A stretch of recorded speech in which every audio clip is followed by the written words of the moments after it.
خدارا میرے بھائیوں، کسی کو اتنا مت ستاؤ کہ وہ اللہ کے سامنے تمہارا نام لے کر رو پڑے، کیونکہ جب دل سے نکلی ہوئی آہ آسمان تک پہنچتی ہے نا تو پھر وہ خالی ہاتھ واپس نہیں لوٹتی۔ آج کی دنیا میں 60% انسان ایسے ہیں جو ہنستے کم اور سہتے زیادہ ہیں۔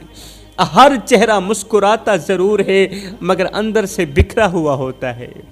یہ دنیا دکھوں کی ایک لمبی قطار ہے، یہ دنیا دردوں کی ایک لمبی قطار ہے، جہاں ہر انسان باری باری خاموشی سے جل رہا ہے۔ کسی کے پاس کہنے کو الفاظ نہیں اور کسی کے پاس سننے کو دل نہیں ہے۔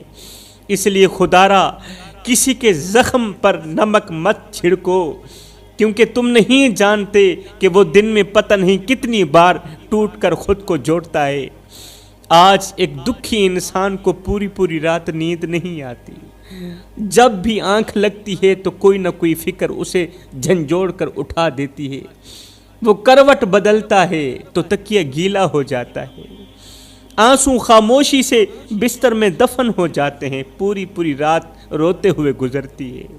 دنیا میں کتنے بندے ہیں جن کا جینا بندوں نے حرام کر دیا، کوئی لفظوں سے مارا گیا، کوئی رویوں سے ٹوٹا گیا، کسی سے حق چھینا گیا تو کسی کی عزت نوچی گئی، کوئی طاقت کے نیچے دبایا گیا تو کوئی تماشے کا موضوع بنایا گیا۔ ان سب کا قصور صرف اتنا تھا کہ وہ کمزور تھے۔ جو طاقت کے نیچے دبائے گئے تھے نا، جن کی عزت نوچی گئی تھی نا، جن کا حق چھینا گیا تھا نا، ان سب کا قصور صرف اتنا تھا کہ وہ غریب تھے، ان سب کا قصور صرف اتنا تھا کہ وہ کمزور تھے۔ اور کمزور ہونا اس دنیا میں سب سے بڑا جرم بنایا گیا ہے۔ کچھ دل ایسے ہیں جو بار ٹوٹنے کے بعد بھی شور نہیں کرتے۔ دلوں میں سے کچھ دل ایسے ہوتے ہیں جو بار ٹوٹنے کے بعد بھی شور نہیں کرتے، کیونکہ انہوں نے سیکھ لیا ہوتا ہے کہ خاموشی ہی ان کی آخری عزت ہے۔ یہاں پر رونا ضلالت بن چکا ہے، اس لیے خاموشی ہی ان کی آخری عزت ہے۔ یہ وہ لوگ ہیں جن کے آنسو تکیے جذب کر لیتے ہیں، سرانے جذب کر لیتے ہیں، جن کے آنسو اور چیخیں سینے میں دفن ہو جاتی ہیں۔ انہیں کسی نے مارا نہیں مگر سب نے تھوڑا کر کے ختم ہی کر دیا ہے۔ انہیں کبھی حق چھین کر ان کو ختم کیا گیا، کبھی عزت روند کر ان کو ختم کیا گیا، اور سب سے دردناک بات یہ ہے کہ یہ سب کچھ انسانوں نے انسانوں کے ساتھ کیا۔ یاد رکھنا میرے بھائیوں، اللہ کے ہاں نہ شور سنا جاتا ہے نہ شان دیکھی جاتی ہے، بلکہ وہ آنسو سنے جاتے ہیں جو اندھیرے میں گرتے ہیں، کسی کو خبر ہی نہیں ہوتی۔ آج کتنے باپ ہیں جو راتوں کی تنہائیوں میں اٹھ کے روتے ہیں۔ آج ایک باپ کہہ رہا ہے کہ میرے بیٹے کو کہنا میرا جنازہ پڑھنے مت آنا، میرے بیٹے کو کہنا میرا جنازہ پڑھنے مت آنا، کیونکہ مجھے وہ چہرہ نہیں دیکھنا جس نے میرا جینا حرام کر دیا، مجھے وہ چہرہ نہیں دیکھنا جس نے میری عزت والی پگڑی خاک میں ملا دی۔ وہ باپ جس نے بیٹے کو اس نیت سے بڑا کیا تھا کہ موت کے وقت بیٹا مجھے کندھا دے گا اور لوگ کہیں گے یہ بیٹا اپنے باپ کا مان ہے، یہ بیٹا اپنے باپ کا فخر ہے، مگر آج وہ باپ زندہ ہوتے ہوئے بھی اکیلا ہے، اور یہی اکیلا پن اسے بار مار رہا ہے، یہی اکیلا پن اسے درد دیتا ہے، اسے تکلیف دیتا ہے۔ وہ باپ جنازہ نہ پڑھنے کا کہہ کر بد دعا نہیں دے رہا، بلکہ اپنی آخری بے عزتی سے خود کو بچا رہا ہے، کیونکہ اسے معلوم ہے کہ جو بیٹا زندگی میں وقت نہ دے سکا وہ موت میں صرف رسم ہی نبھائے گا۔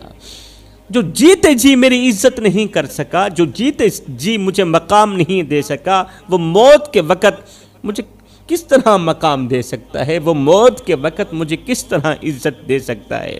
وہ صرف ایک رسم نبھانے آئے گا۔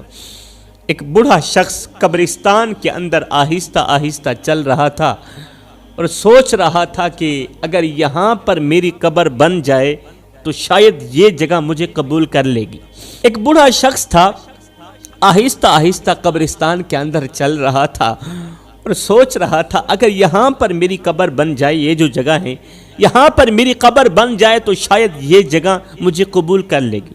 اچانک دل نے کہا نہیں، قبر کے ساتھ ایک درخت بھی ہونا چاہیے۔ بوڑھے شخص نے گور کن کو بلایا اور کانپتی آواز میں کہا بھائی، موت بہت قریب محسوس ہو رہی ہے مجھے، لہٰذا میری ایک چھوٹی سی خواہش ہے، میرے مرنے کے بعد یہ خواہش پوری کر دیں، اور وہ خواہش یہ ہے کہ جب میں مر جاؤں تو میری قبر اسی درخت کے نیچے بنا دینا۔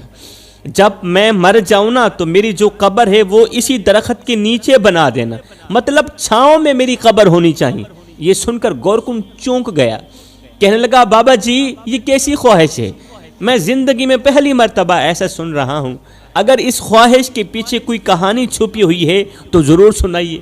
یہ سن کر بوڑھا شخص رونے لگا، رو کر بولا بیٹا 10 سال گزر گئے ہیں، آج سے 10 سال پہلے میرا بیٹا مجھ سے روٹھ کر ناراض ہو کر مجھ سے جدا ہو گیا تھا، آج سے 10 سال پہلے 10 سال ہو گئے ہیں اس نے میری شکل دیکھنا بھی گوارا نہیں کیا۔ 10 سال گزر گئے، میرے بیٹے نے میری شکل دیکھنا گوارا نہیں کیا، لیکن اب مجھے یقین ہو گیا ہے کہ جب میں مر جاؤں گا نا تو ممکن ہے میرے بیٹے کو وقت مل جائے، میرا بیٹا مجھے ملنے کے لیے آ جائے، شاید زندگی میں نہ صحیح مگر موت کے بعد ہی صحیح وہ آ کر باپ کی قبر کے ساتھ 2 لمحے بیٹھ تو جائے گا نا۔ گورکن نے آہستہ سے کہا بابا جی پھر درخت کی چھاؤں کے نیچے قبر بنانے کی خواہش کیوں؟ یہ سنتے ہی بوڑھے شخص کی آنکھیں بھر آئیں، کہا اس لیے کہ جب میں قبر کے اندر پڑا ہوں گا نا اور میرا بیٹا میری قبر کے اوپر آئے گا تو کہیں دھوپ میرے بیٹے کو پریشان نہ کرے۔ جب میں مر جاؤں گا مجھے یقین ہے میرا بیٹا میری قبر پر ضرور آئے گا، اور جب وہ میری قبر پر آئے گا تو کہیں دھوپ میرے بیٹے کو پریشان نہ کرے، کہیں میرے بیٹے کو دھوپ نہ لگ جائے، تتی واہ نہ لگ جائے۔ میں نے ساری زندگی بیٹے کو دھوپ سے بچایا ہے تو قبر میں جا کر بھی یہی چاہتا ہوں کہ میرے بیٹے کو دھوپ نہ لگے، اور ہاں اگر ہو سکے تو میرے بیٹے کو یہ بھی کہہ دینا کہ بیٹا جب میں باپ کی قبر پر آنا تو مسکراتے ہوئے آنا، روتے ہوئے مت آنا، کیونکہ اس وقت تیرے آنسو صاف کرنے کے لیے میرے پاس ہاتھ نہیں ہوں گے۔ میں نہیں چاہتا کہ میری قبر کی مٹی تجھے دکھ دے، بس آنا، تھوڑی دیر بیٹھنا اور چپ چاپ چلے جانا، کیونکہ ایک باپ کے لیے اولاد کا سکون ہی سب سے بڑی دعا ہوتی ہے۔ عیداں تے شبراتاں آیاں تے لوکی کرانو آئے، او نہیں آئے محمد بخشا جنہیں آپ ہاتھیں دفنائے۔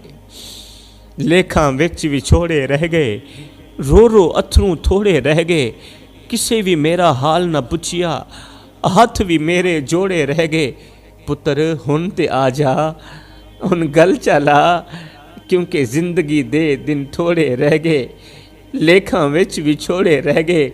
خدا را میرے بھائیو، او میری قوم کے نوجوانوں، زندہ لوگوں کی قدر کرو، زندہ لوگوں کی قدر کرو۔ موت کے وقت تو دشمن بھی چہرہ دیکھ کر رو پڑتا ہے۔